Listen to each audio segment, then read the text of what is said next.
Halo guys, balik lagi sama aku, Valdo yang setia menemani waktu gabut kalian. Podcast kali ini kita akan bicara Eh, mengenai entrepreneurship. Cok, nggak kedengeran mic lu.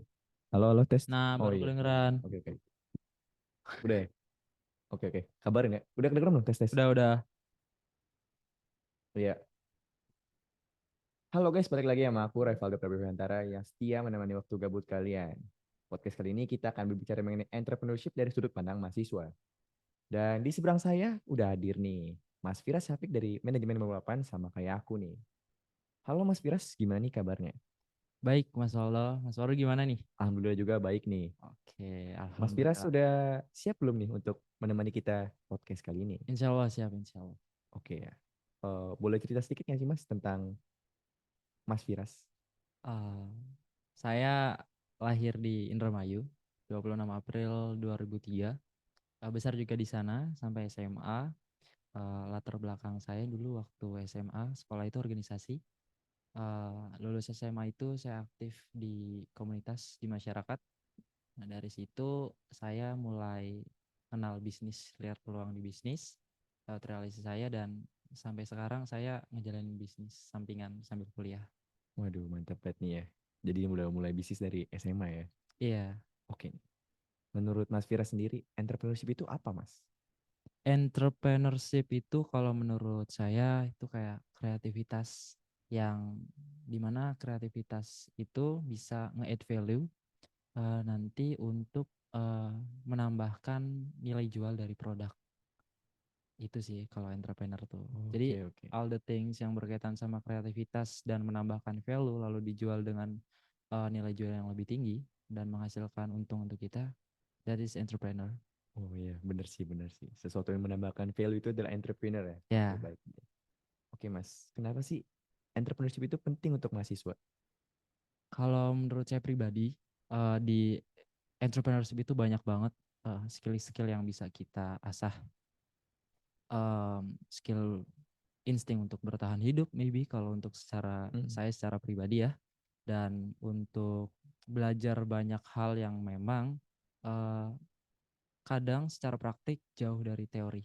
Iya, benar-benar. Nah, jadi biasanya terutama terutama kita yang relate anak manajemen, Hmm. kita banyak belajar tentang teori-teori manajerial, teori bisnis, dan terkadang pas praktik itu eh, disitulah sisi entrepreneur kita diuji sebenarnya. Iya, Sisi benar-benar. kreativitas kita dalam menambahkan value, dalam melihat peluang bisnis itu diuji sih. Dan kalau kita udah terjun di entrepreneur, maybe ya itulah yang membuat apa nilai dari seorang mahasiswa atau seorang pelajar atau anak muda atau siapapun itu nilai penting entrepreneur tuh di situ karena itu bisa nambahin skill-skill dan insting untuk bertahan hidup. Benar, benar, benar. Berarti ujian sebenarnya itu ada saat nanti pas kita lulus kuliah ya, yaitu terjun ke entrepreneurship atau sebagainya gitu lah ya. Iya, mungkin bisa jadi seperti itu. Oke, baik, baik, baik. Kalau dari Mas Firas sendiri nih, udah punya bisnis apa aja nih? Apa ada bisnis apa lagi yang lagi sedang dijalani nih, Mas? Kalau sekarang ini saya lagi bareng tim ya, saya ngerintis usaha tim digital marketing, spesialisasinya itu di social media management dan itu udah berjalan dari awal tahun kalau nggak salah, rintis bisnis 3 bulan, terus kita fiksasi lebih ke arah profesional dan lebih menjadi tim atau usaha bisnis itu 3 bulan ke belakang sih, Mas. Oh ya, baik, baik. Ya, Eh, boleh kasih tahu nggak sih, Mas, perjalanan suka duka membangun bisnis yang tadi habis dijalanin itu? suka duka ya. Iya. Kalau suka duka itu, kalau saya sebagai di situ saya role-nya itu jadi manajernya. Nah, jadi saya nge-manage konten, nge-manage kreators yang buat konten untuk sosial media, desainer, terus scheduling, terus gimana caranya kita team building di situ. Eh, ini lebih ke penyesuaian sih, lebih ke penyesuaian waktu kita sendiri dan penyesuaian mungkin apa ya? Kalau budaya kerjanya itu loh. Kadang Mm-mm. orang yang biasa nge-manage dirinya sendiri sama yang istilahnya creators lah ya. Ini Mm. disclaimer on nggak semua. Iya. Cuma emang rata-rata kreator itu basicnya seni, dan Mm-mm. seni itu memang kadang tidak masuk akal. Iya benar benar benar benar. Ya, jadi mungkin di situ. Cuman ya by process, terus learning by doing juga di situ ya, lama-lama team buildingnya dapat sih. Iya Itu benar sih benar. yang suka dukanya di situ. Nah, gimana sih susahnya nih ya? Tadi kan udah dibilang kan ya, itu juga bisnis baru, apalagi eh, memanage banyak banget orang gitu yang latar belakangnya beda. Susah nggak sih untuk membangun bisnis yang baru kayak gitu di daerah Mas sendiri? Kalau tim saya itu sebenarnya ada 4 orang. Mm-mm. Saya yang manajernya lah istilahnya. Mm-mm. Terus ada project ownernya. 2 orang laginya konten kreator. Nah, terus klien bisnisnya sekarang ada 3. Klien bisnis sekarang ada 3, dan 2 kemarin udah eh, kita offer karena mereka tertarik, dan satunya udah di approve. Mm. Dan apa tadi pertanyaannya? Susah nggak membangun bisnis yang baru seperti itu?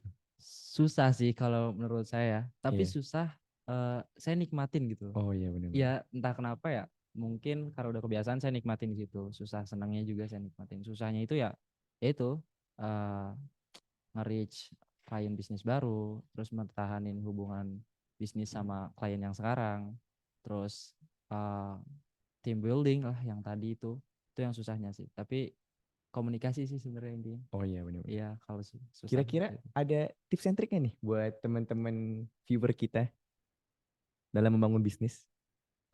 Karena saya juga baru ya, Iya. karena saya juga baru Mas Waldo, mungkin kalau tips and trick itu eh saya sih lebih ke arah you know what you do gitu. Oke.